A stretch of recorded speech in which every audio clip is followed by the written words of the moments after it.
कपड़े धोने वाली बहू। शादी के पहले से ही विभा को कपड़े धोने का बड़ा शौक था। कभी नल के नीचे तो कभी तालाब के पास। अरे मेरी नीली वाली लुंगी नहीं दिख रही है। विभा की अम्मा, कहाँ रखी है लुंगी? अरे वो तो विभा ने परसों ही धोकर रखी थी आपकी अलमारी में, देखो वहीं होगी। वो ना मैंने आज धो दी, मुझे लगा कि गंदी हो गई होगी। अरे कैसे गंदी हो गई थी? उसे तो मैंने पहना भी नहीं। हे भगवान, इस लड़की के कपड़े धोने की आदत से परेशान हो गया हूँ मैं। जितना तो घर में राशन नहीं आता, उससे कहीं ज्यादा डिटर्जेंट पाउडर का खर्चा है।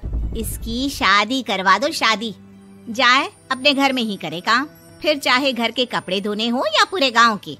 हाँ ठीक बोल रही हो, देखता हूँ मैं कोई लड़का। वो दिन भी आ जाता है जब विभा को देखने लड़के वाले आ जाते हैं। लड़की मुझे अच्छी लगी। होने वाली सास कहती है, बेटी अगर कुछ पूछना है तो पूछ लो। वैसे तो हमारी लड़की बहुत ही शर्मीली है, जो बोल दो वो मान लेती है, इसे क्या पूछना होगा। अरे कैसी बात कर रही हो माँ, मुझे इन लोगों के घर रहना है, सवाल तो कई है। हाँ हाँ बेटा, पूछ लो ना, क्या पूछना है। आप लोगों के घर कपड़े कौन धोता है? सास का मुंह बन जाता है। देखो, अगर तुम ये कहना चाहती हो कि तुम्हें कपड़े धोने नहीं आते तो सुन लो, कपड़े मैं ही धोती हूँ, लेकिन तुम्हारे आ जाने के बाद मैं रुमाल तक नहीं धोऊंगी। अरे चुप रहना भाग्यवान, बहू बेचारी घर आई नहीं, उसे डराना शुरू कर दिया। वो क्या है ना बिटिया, अभी तक तो ये कल्लू की माँ ही धोती थी, लेकिन अब तुम्हारे पापा तो दहेज में वॉशिंग मशीन देंगे ही। तभी विभा की माँ बोल पड़ती है, सवाल भी पूछा तो क्या। वैसे भाई साहब, मशीन की तो फिर भी कपड़े धोने की कैपेसिटी होती है। मतलब जो बिटिया दे रहे हैं ना विभा, इसे कपड़े धोने का बहुत शौक है। ये आप लोगों के क्या, आस पड़ोस गांव मोहल्ले सबके कपड़े धो दे और उफ तक ना करे। बाहर देखा नहीं आपने कितने कपड़े सूख रहे हैं? सब हमारी बिटिया ने ही तो धोए हैं। बस भी करो ना माँ, शर्म आ रही इतनी तारीफ सुनकर। और तो और एक दाग निकाल कर दिखाओ तो मान जाओ। हाँ अच्छा, माफ करना बेटा, मैंने गलत समझा। हमें तो रिश्ता बहुत पसंद है।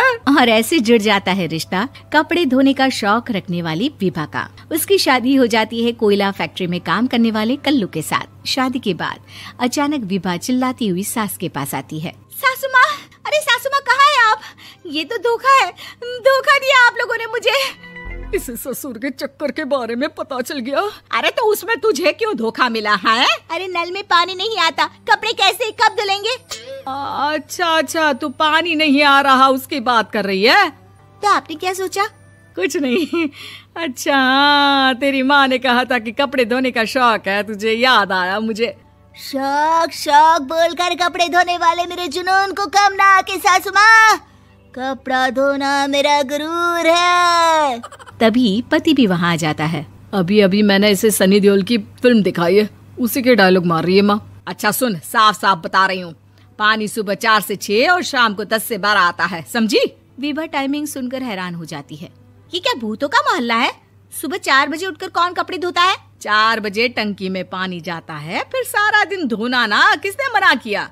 अरे कैसी बात कर रही हैं? 200 लीटर की टंकी में कितने कपड़े धो लूंगी मैं, सुबह ही उठ जाऊंगी मैं। अब क्या था, विभा सुबह 4 से लेकर रात के 12 बजे तक कपड़े ही धोती रहती। एक रोज सास पड़ोस से निकलकर कहीं जा रही होती है कि साथ वाली कहती है, हाँ कल्लू की माँ, जरा ये बताओ कि 2 साड़ी है, 2 ब्लाउज और एक पेटीकोट और एक नाड़े वाला लंबा कच्छा।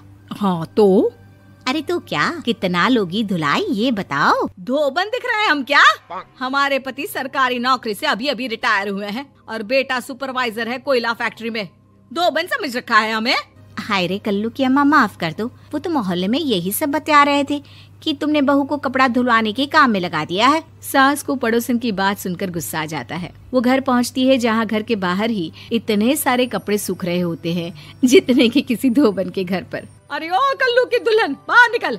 माँ जी यहीं आ जाओ, बाथरूम में चादर धो रहे हैं हम। अरे अभी हम धोते हैं, तुमको बाहर निकलो। ये आस पड़ोस वाले बोल रहे हैं कि हम बहू से कपड़े धुलवा कर उसे कपड़ा धोने वाली बना दिए हैं। अरे छोड़ो ना माँ जी, किन लोगों की बातों में आती हो? आस पास के लोगों का तो काम ही होता है कि वो किसी तरह सास बहू को लड़ा दे। बहू सारे घर के कपड़े धोती है, ये क्या कम है? बोलिए। सास को भी लग जाता है कि वो बहू का ये सनकीपन नहीं छुड़वा सकती, इससे अच्छा है कि खुद ही चुप हो जाए। एक रोज सास और बहू मंदिर जाते हैं, जहाँ सास की साड़ी वहाँ खड़ी भीख मांगने वाली से मिलती है। माँ जी क्या बात है, आपकी साड़ी उस भिखारन से कितनी मिल रही है ना? हाँ हाँ देखो तो, दोनों की साड़ी मिल रही है। क्या बात है कल्लू की अम्मा, तुम खुद को तो अफसर की बीवी बताती हो और ऐसी सिंपल सी प्लेन साड़ी पहनकर घूमती हो। सिंपल और प्लेन नहीं है ये साड़ी। तो क्या सोने के धागे से फूल बने हैं? कुछ भी सासू माँ, कुछ भी। हाँ बने थे इस साड़ी में सोने के धागे से फूल। मेरे पति लेकर आए थे मद्रास से स्पेशली मेरे लिए 10,000 की। ताहे भाई साहब इस भिखारन के लिए भी सेम टू सेम साड़ी लेकर आए होंगे 10,000 की। सास उस वक्त कुछ नहीं कहती, लेकिन बहू के साथ घर आती है और अलमारी से एल्बम निकाल कर लाती है। ये साड़ी देख रही है, ये वही साड़ी है जिसे मैंने अभी पहना था। इस साड़ी में ये जो चमकदार फूल दिख रहे हैं ना, ये सोने के धागों से काटे गए हैं। लेकिन तू लोकल वॉशिंग मशीन ब्रश से घिस घिस कर सारे फूलों को निकाल कर साड़ी प्लेन कर दी। मुझे माफ कर दीजिए सासू माँ। और तो और, जब मैंने तुझे तेरी गलती के लिए कुछ नहीं कहा, लेकिन तूने तो सबके सामने मेरा मजाक ही बना दिया। क्यों? बहू को समझ में आ जाता है कि अब से उसका कपड़े धोना